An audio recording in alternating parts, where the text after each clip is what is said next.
नमस्कार।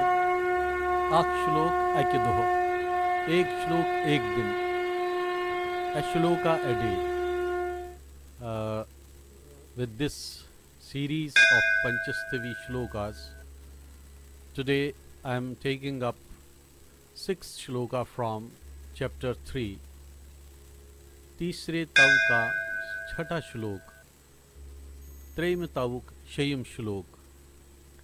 पंचस्तवी, जैसा कि आप जानते हैं कि एक महात्रिपुर सुंदरी की जो एक अप्रतिम और बहुत ही मधुर काव्य रूप में 5 तवों का चैप्टर्स का एक कलेक्शन है। Is a treatise on Mahatripur Sundari by one Dharmacharya.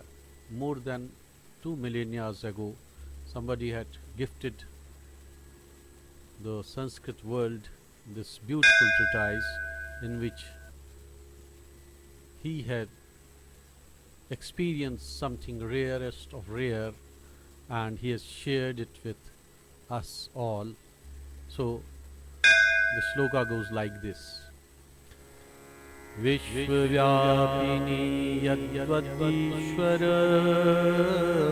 इति स्थानावनन्याश्रयः शब्दः शक्तिरिति त्रिलोकजननी त्वय्येव तथ्यस्थितिः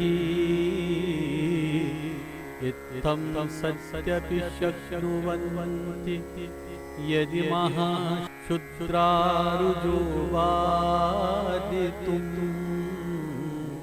त्वद्भक्तानामपि न शृणोषि चरुषा तद्देवी चित्रं महत् विश्वव्यापिनी यद्वद्ईश्वर इति स्थानावनन्याश्रयः शब्दः शक्तिरिति त्रिलोकजननी त्वय्येव तथ्यस्थितिः इत्थं सत्यपि शक्नुवन्ति यदि महाशूद्रारुजो वादितुम् त्वद्भक्तानामपि न शृणोषि चरुषा तद्देवी चित्रं महत्। अर्थात, हे तीनों लोकों की माता, जिस प्रकार जगत में व्यापक नित्य शिव के विषय में दूसरे के आश्रय की अपेक्षा न करने वाला स्वातंत्र ईश्वर ऐश्वर्यशाली इस प्रकार का शब्द प्रयुक्त होता है, इसी प्रकार शक्ति शिव का यह शब्द तुम्हारे ही विषय में परमार्थ स्थिति वाला है, सत्य रूप से प्रयुक्त हो सकता है।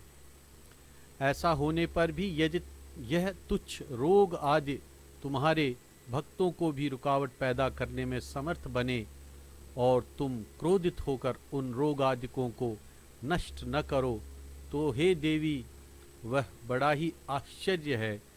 ऐसा नहीं होना चाहिए।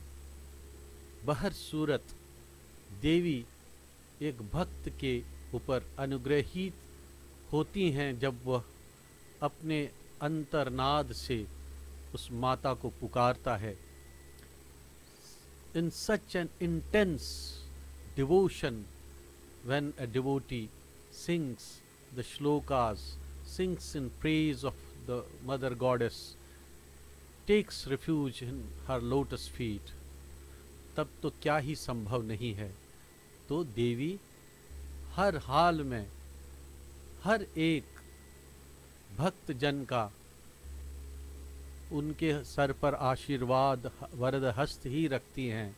तो ये हैं हमारी जगत अम्बा, जगत जननी, महामाया भगवती, महात्रिपुर सुंदरी।